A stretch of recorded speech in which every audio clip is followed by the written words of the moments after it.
This is not a series about games you haven't heard of. This is a series about games everyone has heard of.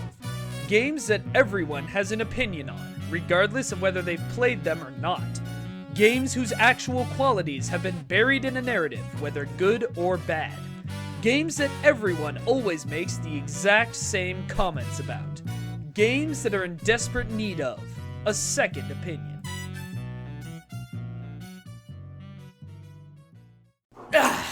Hey everybody, Dr. I. Coleman here with a PhD in being on vacation. That's right, for the first time in my workaholic life, I've actually been persuaded to take a whole week off for myself, which means that I couldn't do a second opinion this week. In fact, I'm not even here right now. This was recorded more than a week in advance. Everything your eyes tell you is a lie. Fortunately, we've got another great guest host on the case, and it's everyone's favorite centaur-loving weeb, Nathan Terencio. You might remember Nathan from his hilarious Symphony of the Night video, but you probably know him as the guy who explained why Fallout 4 was a bit crap, which made him the perfect candidate to cover Joseph Chapman's request that we give the Elder Scrolls V Skyrim a second opinion. Nathan writes, The Elder Scrolls V Skyrim was originally released in 2011, and a little more than half a decade later, Bethesda is still not done shoving the game down our throats. With the announcements of Skyrim VR and Skyrim for the Nintendo Switch, I highly doubt that this iteration of Tamriel and its inhabitants will be our last. Which is funny to me, because Skyrim hardly feels like the gold standard of Western open-world RPGs it did years ago. Hell, I'd argue it stopped being that 2 years after its release. This second opinion was particularly interesting for me to write because I do like the Elder Scrolls franchise, and Skyrim specifically, even more than most people. But despite that, I can't deny that special brand of Bethesda jank that is present every time I play the game. Despite my best efforts, this is the Elder Scrolls game that always seems to bore me faster than any of the other games within its franchise. While Skyrim is a huge leap forward for the series in terms of mainstream palatability, it also probably took the most steps backward in regards to things that I always thought made the series special. But enough beating around the bush. Since Skyrim is a huge fucking game, that means there's a lot of things to talk about. For the sake of time, and so that I, Coleman, doesn't have to talk about a Bethesda-published game that isn't Doom 2016 for too long. Doom!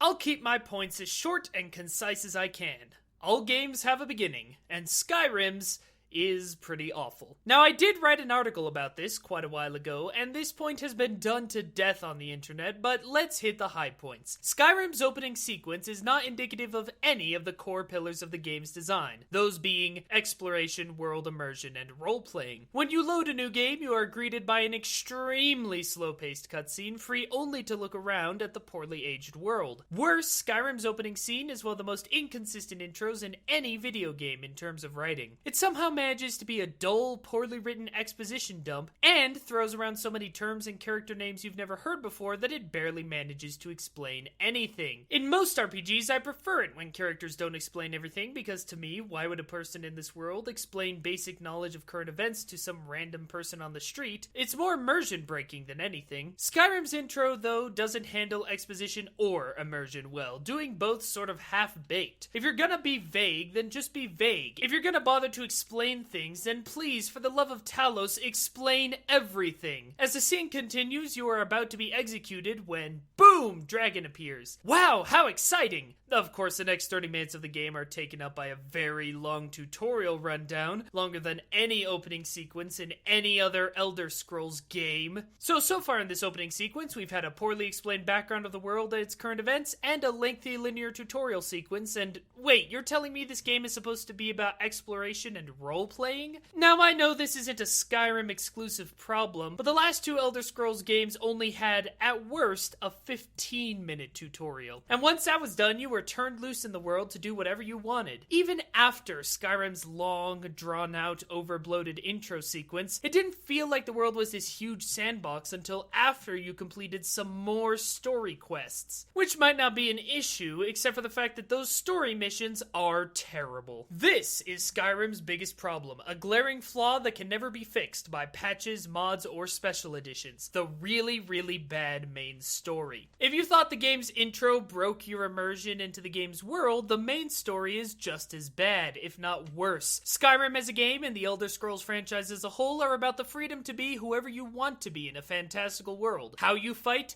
why you fight, your goals, and how you achieve those goals are completely up to you and the character you choose to be. A good portion of Oblivion and most of Morrowind handled balancing the main story with the daisy chains of side activities really well, making most of them work together in tandem with maintaining those core pillars. Skyrim, however, has a huge problem with main quest urgency. You feel like you're being rushed through the game instead of enjoying this grand adventure on your own time. It starts when your character is given the bog standard fantasy RPG Save the World quest. The tone of the story is that of grave importance, but that importance and urgency is a goddamn lie. Because this is an Elder Scrolls game, one which sold itself more than anything else on the promise of infinite content. And you're going to dick around in a million side quests and let the main story sit and rot until you feel like getting around to it. To give this story this feeling of such grave importance while designing the game to be a slow-paced open-world exploration is a poor match, to say the least. It feels like the story was made as an afterthought rather than being an integral part of the game, and its inclusion means that half the time you feel like you can't enjoy the world because you're being forced to slug through the story, and half the time the story isn't even a part of the experience. And yet, even this inconsistent storytelling may have been saved with good writing and presentation. Hell, even if it was decent, you could just ignore it as much as possible and continue fighting mud crabs or whatever. But the one thing Skyrim absolutely couldn't afford to have was bad writing, and you can probably guess where we're going with this. For a world with as many cultures and complicated politics as Tamriel, it's a real shame that Skyrim has all the subtle complexity of a Kool-Aid commercial. Nowhere is this more apparent than in the main story, a black and white bog standard good versus evil save the world plot. Previous Elder Scrolls titles let you choose sides, dove deep into the various political factions and their competing ideals. Skyrim forces you into the role of the godlike dragonborn from the beginning, without letting your powers and role in the story develop naturally like they did in Morrowind. Not only is this an incredibly jarring experience, and not only does it eliminate almost all possibility of role-playing, but it's just so boring. Chosen One stories are the white bread of fantasy. Chosen One stories are like the rest of this analogy, the least amount of effort you could put into writing something. Is there truly freedom when I have to save the world and everyone is constantly reminding me about it? What if I just want to rob people and eat sweet rolls? This on top of dialogue scenes that are way too serious and deadpan to be taken seriously, and poorly choreographed thanks to the game's ancient engine. Even when the game came out 6 years ago and looked, well, not great, but certainly less dated than it does now, it was very poor at handling spectacle. This wasn't a problem in previous games because, and this is practically becoming a second opinion catchphrase, they worked within their limitations. They didn't try to do big spectacle scenes. They were, as previously mentioned, about the world and the politics and your character's place in both. Skyrim can't do that, so it tries to win you over with big fire-breathing dragons.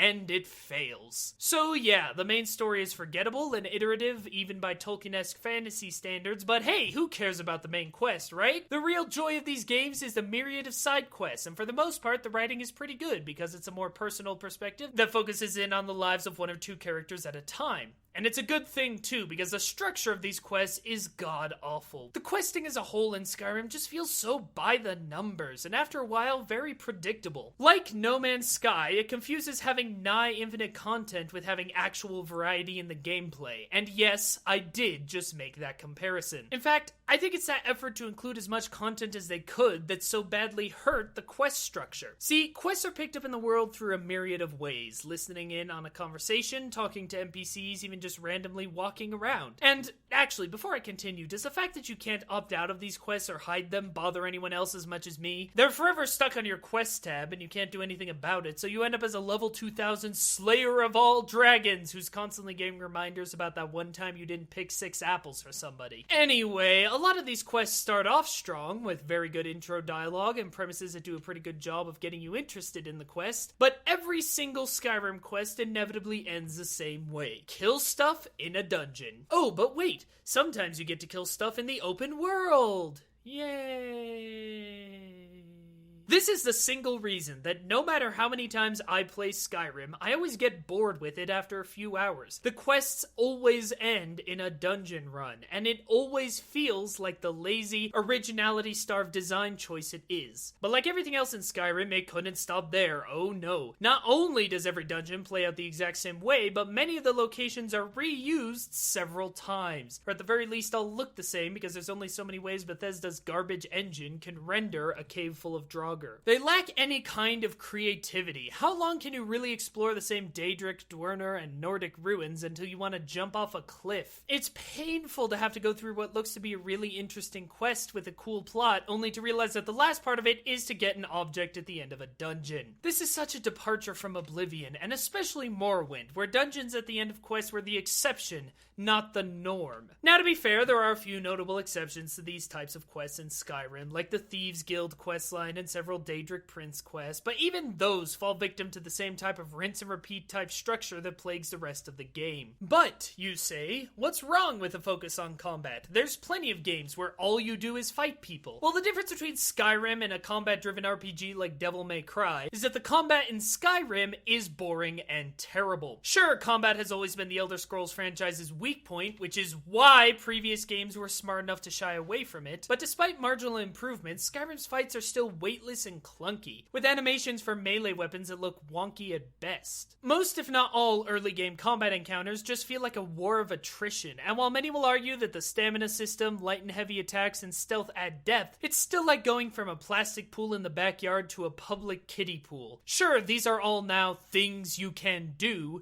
but there's no actual finesse, no reason to strategize or think of cool ways to engage enemies like other combat-oriented games have. Instead, it's just a matter of spamming your best abilities until the monsters fall down, with the only cool emergent storytelling moments happening in combat having more to do with the janky engine than actual game design. The AI and physics are so easily exploitable that combat encounter success is more often than not you as a player using the bad dungeon layout and bad engine. This isn't strategic, it isn't smart, it's just janky. And once you know the exploits, it makes going to the same locations over and over again even more boring and repetitive, to say nothing of what it does to that all-important immersion. And yes, while I do admit Bethesda did take great strides in making magic and archery actually viable ways to play the game, even that's not without its faults. Magic, yes, is much easier to execute, but it lacks a lot of the customization and charm of previous games. A lot of the freedom and creativity in creating quirky spells and theory crafting was fun, unlike magic in this game. And archery is just kind of broken as a whole. In fact, stealth in general just makes the whole game super easy. Combat is repetitive, uninspired, lacks any kind of nuance and creativity, and as time goes on with more open world games managing to achieve a satisfying combat system without sacrificing scope, it becomes clear that Bethesda had no idea how to design a game like Skyrim. So we've been ragging on the game for a good while, and to be honest, like a montage of gameplay glitches, I will never run out of things to complain about in this game. But I think the main thing I want to get across here at the end is that Skyrim doesn't work because it suffers from a major identity crisis. Every point I've mentioned boils down simply to conflicting game design. After the release of Oblivion, Bethesda became a definitive AAA developer. They had to make a game that could reach mainstream success, and for their first try, this isn't